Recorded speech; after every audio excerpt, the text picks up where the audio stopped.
Hola, bienvenidos a Esquina Literaria. Soy Yolanda Miranda y les estoy compartiendo la lectura de este libro, Sálvese quien pueda, el futuro del trabajo en la era de la automatización, de Andrés Oppenheimer. Los invito y las invito a que me dejen sus comentarios, que le den like a la lectura, que la compartan, que me sigan en mi Instagram. Martes y jueves estoy haciendo unos en vivo que les he llamado 5 minutos de psicoanálisis para la vida cotidiana. En este canal también ya realicé un resumen de este libro y en la caja de descripción les voy a dejar el link. El día de hoy vamos a dar inicio al capítulo número 2 que se llama Infórmese quien pueda. Espero que les guste. El futuro de los periodistas. Miami, el periodismo dista mucho de ser una de las profesiones con más trabajadores, pero voy a comenzar mi recorrido con porque es una de las más afectadas por la automatización y la que conozco más de cerca. Lo que ha ocurrido con el periodismo desde que nació Internet y la gente comenzó a leer noticias gratuitamente ha sido un tsunami que barrió decenas de miles de empleos. Tan solo en Estados Unidos, el número de periodistas, incluidos reporteros, corresponsales y editores de periódicos, radio y televisión, cayó 38% durante la última década, de 66,000 a 41,000 personas. Según datos del Departamento de Trabajo, o sea, unos 25,000 periodistas perdieron su trabajo en apenas 10 años. Pero lo más preocupante es que durante ese mismo periodo, el aumento de periodistas de medios exclusivamente digitales estuvo muy lejos de compensar las pérdidas de empleos en los periódicos impresos. Desde 2005, los periódicos han despedido aproximadamente a 25,000 periodistas y los medios exclusivamente digitales han contratado a unos 7,000 periodistas. Aunque el crecimiento de medios exclusivamente digitales ha creado trabajos para miles de periodistas, no ha logrado compensar las enormes pérdidas de empleos en los periódicos, dice un estudio publicado por el Columbia Journalism Review, basado en datos de la Oficina de Estadísticas Ocupacionales de Estados Unidos. Los diarios exclusivamente digitales tuvieron su momento de auge a principios de la década del 2000, cuando muchos inversionistas de riesgo le apostaron grandes sumas a las noticias en Internet.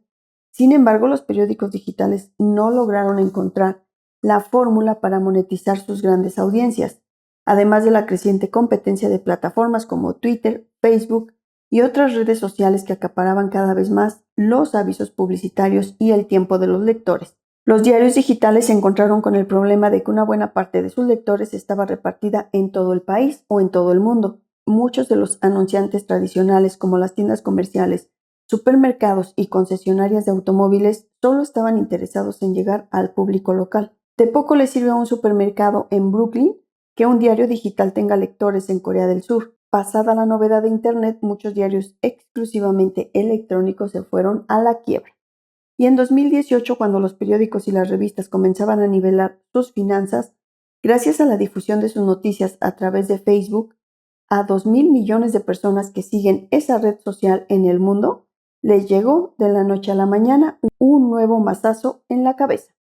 Mark Zuckerberg, el fundador de Facebook, anunció que el algoritmo de la red social le daría mayor prioridad a los mensajes entre parientes y amigos sobre nacimientos, casamientos y otros acontecimientos familiares, y que relegaría a un segundo plano las noticias y los videos de las empresas periodísticas. O sea, Facebook volvería a sus orígenes, una red social para intercambiar mensajes entre amigos. Probablemente la empresa había notado que los jóvenes estaban migrando a otras redes sociales, donde no recibían noticias que consideraban aburridas, o que las noticias periodísticas no los retenían tanto tiempo dentro de Facebook como las conversaciones con sus amigos sobre asuntos triviales. También puede ser que Zuckerberg haya decidido relegar a un segundo plano las noticias en Facebook por las críticas que se le hicieron después de que hackers rusos inundaron la red social con noticias falsas que ayudaron a Trump a ganar las elecciones de 2017, o que la nueva estrategia de Facebook fuera un intento por entrar en China, un mercado clave que la empresa no había podido penetrar por la férrea censura del régimen chino. Cualquiera que fuera el motivo, lo cierto es que la decisión de Facebook estremeció al mundo periodístico, porque muchos medios ya dependían de la red social para casi 40% de sus lectores. The New York Times señaló que es casi seguro que los cambios en el algoritmo afectarán a compañías de medios como BuzzFeed y Bustle, que dependen en parte de Facebook para llegar a sus lectores, y que The Washington Post y The New York Times también tendrán que confrontar posibles caídas en su tráfico en línea. Los medios sufrieron un duro golpe por un cambio de algoritmo externo y todas las proyecciones indicaban que los empleos periodísticos seguirían cayendo. La desaparición de los diagramadores, editores y traductores. Ya desde hace mucho tiempo soy testigo de la desaparición de trabajos de colegas míos en las redacciones en las que he trabajado. El buscador de Google eliminó a los archivistas que antes nos ayudaban a los periodistas a buscar datos. La paginación electrónica ha dejado sin trabajo a la mayoría de los diagramadores de los periódicos, que antes eran visibles en cualquier redacción, con sus grandes mesas de dibujo y las reglas con las que diseñaban cada página. Los programas de corrección de gramática y de estilo que todos tenemos en nuestras computadoras acabaron con los puestos de muchos correctores de estilo, reduciendo el número de editores. Los traductores que antes ocupaban varios escritorios en las secciones de noticias internacionales de las redacciones son cada vez más cosa del pasado. Google Translate y varios otros programas de traducción han mejorado enormemente y traducen artículos de forma automática en un segundo. En The Miami Herald, por ejemplo, yo solía usar varios traductores externos. Desde hace muchos años escribía mi columna en inglés, la mandábamos a traducir al español a un colaborador externo y yo editaba la versión que me llegaba traducida. Pero a fines de 2016 ocurrió algo inesperado. Algunos de los traductores externos no estaban disponibles por estar de vacaciones o por algún otro motivo. Y a alguien en el periódico se le ocurrió poner el artículo a traducir en Google Translate y mandármelo para que yo realizara la edición final. Cuando me llamaron y me pidieron que editara la traducción automatizada, mi primera reacción fue reírme. Yo había probado el programa de traducción de Google en el pasado y era un desastre. Pero cuando me llegó el texto me encontré con una gran sorpresa. La traducción, aunque tenía errores, estaba bastante bien hecha. Lo que es más, editarla me tomó el mismo tiempo que tradicionalmente me llevaba editar a un traductor humano. Cuando empecé a averiguar qué había pasado, una ingeniera que trabaja en Google me dijo que efectivamente Google había empezado recientemente a usar inteligencia artificial en su programa de traducciones automáticas entre inglés y español, francés, alemán, chino, japonés, coreano y turco, con resultados espectaculares. Según me dijo, el programa había mejorado más en las últimas semanas de lo que había avanzado desde su creación en 2006. Y gracias a la inteligencia artificial que le permite aprender de cada error, las traducciones se van a perfeccionar muy rápidamente, cada vez más, aseguro. A las pocas semanas, The New York Times publicó un extenso artículo sobre la notable mejoría de las traducciones automáticas gracias a la inteligencia artificial. El sistema de la inteligencia artificial de Google produjo de la noche a la mañana resultados prácticamente comparables con el total de los avances hechos por el antiguo programa en toda su existencia, decía el artículo. Poco después, mi editor en The Miami Herald me pidió si por favor podía utilizar Google Translate en lugar de un traductor externo de ahí en adelante. Y así fue, me quedé con un sabor agridulce. Por un lado, me maravilló el avance de la tecnología y el ahorro de tiempo que me significaba poder traducir una columna automáticamente en un segundo, sin tener que esperar varias horas para que me volviera el texto de un traductor humano. Por otro lado, ¿cuál será el costo humano de este nuevo avance tecnológico? ¿Qué habrá sido de las personas que solían traducir mis columnas? Las entrevistas de este libro fueron transcritas por una máquina. Varias otras partes de mi trabajo se están automatizando. Cuando empecé a hacer reportajes para este libro hace 5 años, los realizaba igual que los que venía haciendo desde hace décadas. Grababa las entrevistas y las transcribía yo mismo.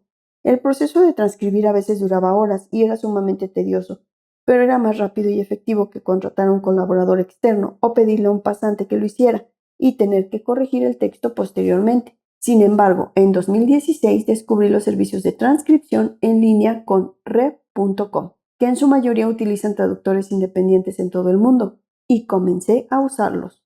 En un principio cobraban entre 80 centavos y $1 por minuto de audio, y lo cierto es que me simplificaron mucho la vida. Desde entonces no he vuelto a transcribir una entrevista grabada. En 2017 apareció Trim.com, un servicio de transcripciones automatizadas que es más rápido aún. Me devuelve la transcripción, aunque no sea tan perfecta, como las editadas por un humano, en menos de una hora a un costo de 20 centavos de dólar el minuto de audio. En 2018 otro servicio de transcripciones automatizadas, Temi.com, ya ofrecía transcripciones en 5 minutos, a un precio de 10 centavos de dólar el minuto. Estos últimos servicios son más baratos porque requieren que uno mismo edite el texto que recibe, eliminando al editor humano. Sin embargo, muchos de estos programas permiten marcar las palabras o frases que parecen erróneas y escucharlas al instante, en lugar de tener que escuchar todo el audio, lo que hace que el proceso de corrección sea relativamente sencillo. Ahora, cuando hago una entrevista presencial o telefónica, la grabo en mi teléfono inteligente y de inmediato la mando por email a transcribir a un servicio de transcripción.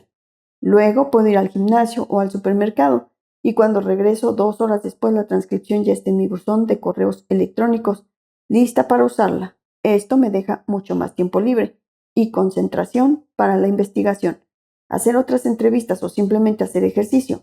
Por otro lado, este avance tecnológico tiene un indudable costo humano. A diferencia de lo que hacía yo cuando transcribía mis propias entrevistas, muchas empresas periodísticas tienen secretarias o colaboradores que hacen esta tarea. ¿Qué será de los transcriptores? Probablemente les pase lo mismo que a muchos traductores. Deberían buscar una nueva ocupación. Entre los próximos 5 y 10 años van a desaparecer los teclados de las computadoras. Todos aquellos que nos dedicamos a escribir usaremos cada vez más programas automatizados. Hasta el propio acto de escribir se automatizará porque usaremos programas de conversión de voz a texto en lugar de escribir en un teclado en una pantalla de una computadora como lo hacemos ahora. Confieso que no me veo a mí misma dictándole mis artículos o libros a una máquina, pero basta mirar a cualquier niño menor de 13 años en Estados Unidos para darse cuenta de por dónde van las cosas. Prefieren toda la vida hacerle una pregunta oralmente a un asistente virtual como Siri o Alexa, antes que escribir la pregunta en el buscador de Google. Las empresas tecnológicas ya están anticipando que la escritura, tal como la practicamos hoy, pronto será una cosa de viejos. Claudio Muruzábal, presidente para América Latina de la empresa tecnológica SAP, me dijo que entre los próximos 5 y 10 años van a desaparecer los teclados de las computadoras. Agregó que de la misma manera en que ahora le pides a un asistente virtual como Alexa que te ponga una canción, te vas a acostumbrar a dictarle tus artículos o tus correos electrónicos.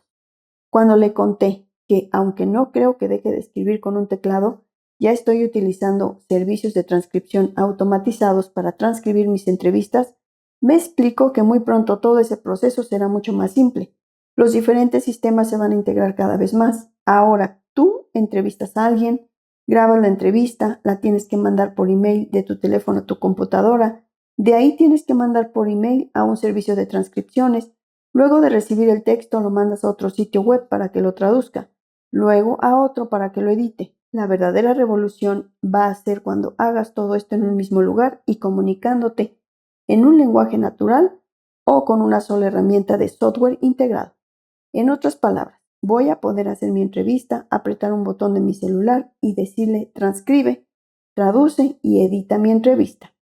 Todo ese proceso va a ser mucho más amigable. Ya no hará falta pasar de un sistema al otro. El teléfono hará todo eso por sí mismo, me dijo Muruzábal. Según los fanáticos de la tecnología, este proceso de automatización va a mejorar sustancialmente la calidad del periodismo, porque de la misma manera en que ahora el software de los programas de escritura nos sugiere un sinónimo, nos va a proponer distintas ideas para enriquecer nuestros artículos. Por ejemplo, los programas de software nos van a sugerir referencias históricas, comparaciones con otras personas y países e incluso fuentes.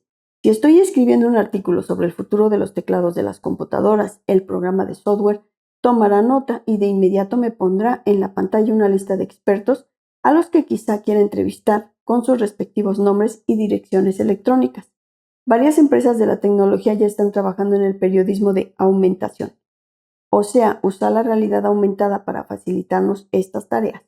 Al igual que los programas de transcripción, traducción, edición y búsqueda de sinónimos, esto sin duda nos dará mucho más tiempo a los periodistas para dedicarnos al análisis y la investigación. Sin embargo, ¿qué pasará cuando las computadoras inteligentes también hagan análisis e investigación? Espero que les haya gustado la lectura del día de hoy de este libro, Sálvese quien pueda, el futuro del trabajo en la era de la automatización. Los invito a que los lunes a las 8 de la noche, hora Ciudad de México, me acompañen. Estoy realizando reseña y análisis de los libros que hemos leído en este canal. Muchas gracias por escuchar.